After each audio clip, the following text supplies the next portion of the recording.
Hello दोस्तों, स्वागत है आपका विजन बीपीएससी चैनल में। मेरा नाम है शिवम चहल। दोस्तों, फाइनली फुल नोटिफिकेशन आ चुका है। यहाँ पर डेट देख लीजिए, 6-7 यानी कि आज से शुरुआत होके इसकी ये जो है वो ख़त्म होगी 6-8 को। तो 3 स्टेप होते हैं इसमें फॉर्म भरते हुए। आप तीनों को एक दिन के अंदर 20 से 25 मिनट के अंदर फिल कर सकते हैं, दूसरे दिन के लिए ना छोड़िए। फीस जो है वो है जनरल ओबीसी का 125 और SC ST के लिए 65 रुपीज़। ठीक है, इससे ज़्यादा नहीं है, बस इतना ही फिल करना है। और उसके बाद में यहाँ पर जो पोस्ट हैं वो पोस्ट तो पहले ही बता चुका। 831 जो है वो अपर के लिए पोस्टें हैं, और बाकी में जो फॉरेस्ट की पोस्टें हैं वो हैं 76 और 16। और यहाँ पर बात की गई है ग्रेड पे को लेके, तो 4200 ग्रेड पे है एक नायब तहसीलदार का। बाकी जो ग्रेड पे हैं वो 4600 से 5400 के बीच वाले हैं, जो सारी पोस्टें यहाँ नीचे दी हैं उसके। ठीक है, सहायक वन संरक्षक का ग्रेड पे जो है वो 5400 है, और क्षेत्रीय वन अधिकारी का जो ग्रेड पे है वो 4800 है। ठीक है, उसके बाद में अगली जो इम्पोर्टेंट चीज़ है वो है एसेंशियल क्वालिफिकेशन की। ठीक है, आपके पास जो भी डिग्री है उसका प्रमाण आपको यहाँ पर देना होगा टिक करके। ठीक है, तभी आप, कुछ पोस्टें ऐसी हैं उनके लिए एलिजिबल होते हैं।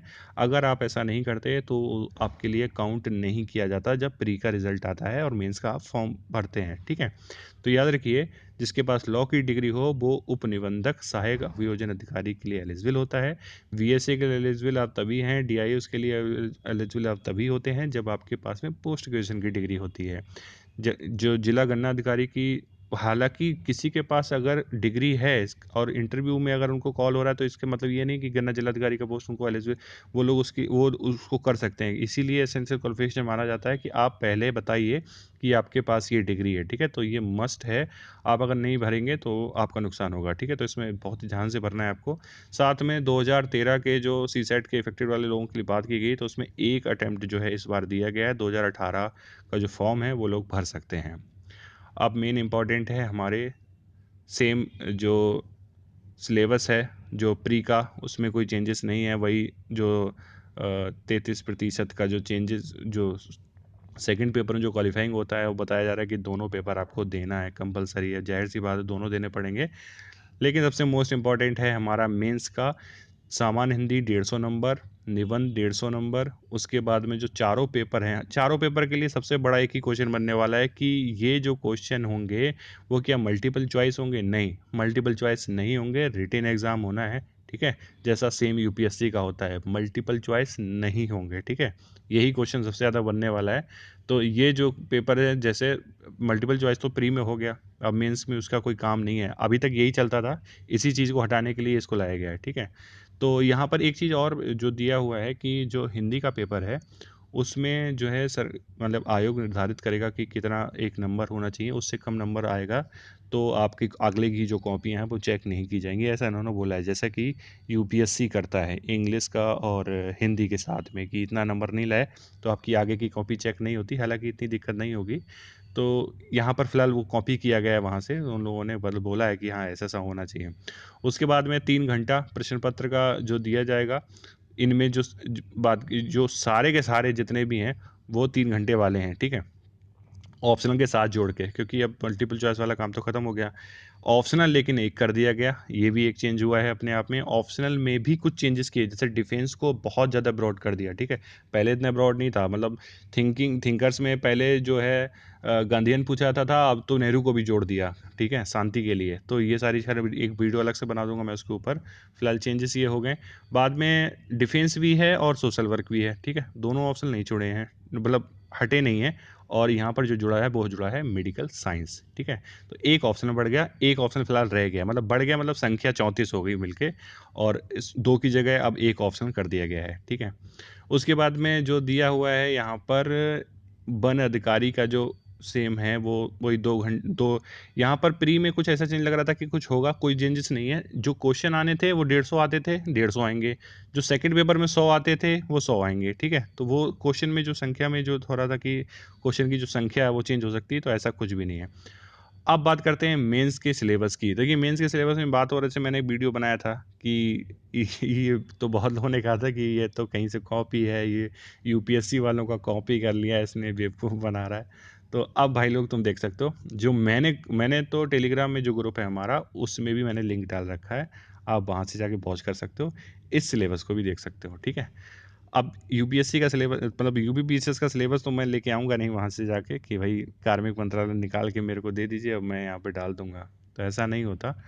तो फिलहाल सिलेबस ये है कि जैसे मैंने बताया था, सिलेबस के ऊपर पहले ही मैं डिस्कशन करा, ज़्यादा कुछ चीज़ों चेंजेस है नहीं, सेम जो यूपीएससी ने कर रखा है एकदम सेम इसमें भी इन्होंने भारतीय संस्कृति के इतिहास में प्राचीन काल से आधुनिक काल तक का, तो ये जो दिया हुआ है ये मैं लिंक डाल दूंगा, तो आप इसको कर सकते हैं, इसमें कोई मेरा इसमें पढ़ने की ज़रूरत नहीं है। सेम सेकंड पेपर है जिसमें पॉलिटी वगैरह के क्वेश्चन और आपको आईआर से रिलेटेड जो क्वेश्चंस होंगे वो आपको मिलने वाले हैं। उसके बाद में जो थर्ड पेपर है, थर्ड पेपर में आपको एग्रीकल्चर भी मिल जाएगा, इकोनॉमी भी मिल जाएगा, साइंस टेक मिल जाएगा, ठीक है। तो ये सारा का सारा, ठीक, डिजास्टर मैनेजमेंट वगैरह भी है। और यूपी का स्पेशली जो जो पोर्शन ऐड किया गया है, तो कुछ लोगों ने उस वीडियो में नहीं देखा था कि यूपी का कुछ पोर्शन ऐड है, आप देख सकते हैं अभी इसमें भी सेम। लेकिन एक जो चीज़ सबसे अलग है वो ये है कि चेंजेस नहीं हुए हैं फोर्थ पेपर में। फोर्थ पेपर में जो यूपीएससी का एकदम सिलेबस है एकदम उसको कॉपी किया गया है, और यूपी का इसमें ऐसा कुछ भी नहीं डाला गया। बाकी जो तीनों पेपर हैं वो उसमें कुछ ना कुछ जो पार्ट है वो यूपी का डाला गया है, बट इसमें नहीं डाला गया है, ठीक है।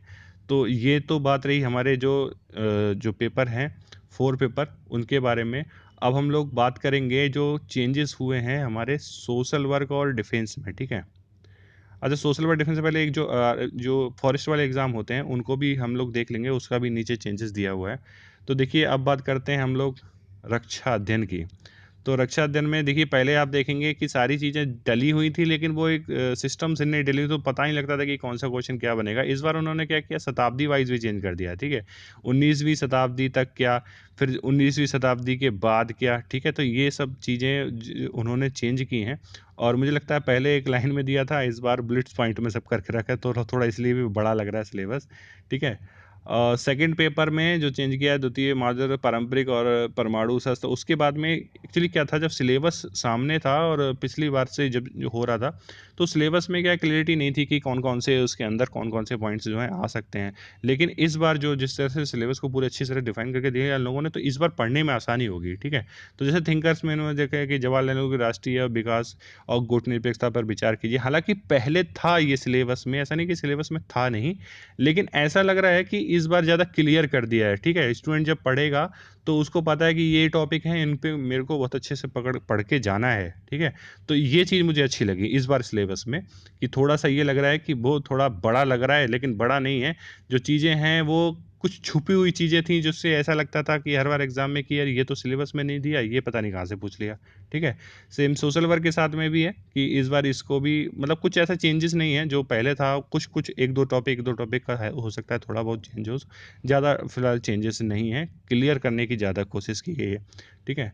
तो यहाँ पर सेम है फर्स्ट पेपर और सेकंड पेपर का। अब हम लोग देख लेते हैं जो फॉरेस्ट वाला एग्ज़ाम है उसके बारे में। फॉरेस्ट के जो सब्जेक्ट हैं उनके सब्जेक्ट भी अलग जो है बताए गए हैं। तो यहाँ पर आप देख सकते हो कि इसमें दिया है कि जो सामान्य हिंदी या निबंध का 200 नंबर का जो पेपर है, ठीक है, ये 3 घंटे का होगा। उसके बाद में इसमें जो ऑप्शनल हैं वो तो एक जीएस के दो पेपर जो इसमें सेम रखे गए हैं, जैसे अभी यूपीपीसी पैटर्न होता है इसमें भी सेम रखे गए हैं, ठीक है। और वो मल्टीपल चॉइस होंगे, उसमें कोई चेंजेस नहीं किया गया। मतलब ऐसा नहीं है कि यूपीपीसीएस का जो मेंस का सिलेबस है वो जो फॉरेस्ट का एग्ज़ाम है उसके मेंस के सिलेबस के तरह हो, ऐसा नहीं है। तो वो दोनों एक दूसरे से काफ़ी अलग हैं, ठीक है। तो सब्जेक्ट जो हैं वो दो हैं, और जो मल्टीपल चॉइस वाले जो क्वेश्चन आते हैं वो भी दो हैं, ठीक है। तो 1400 का टोटल होगा और 150 नंबर का इंटरव्यू इसमें होगा। तो ये जो होगा वो होगा 1550 का, ठीक है।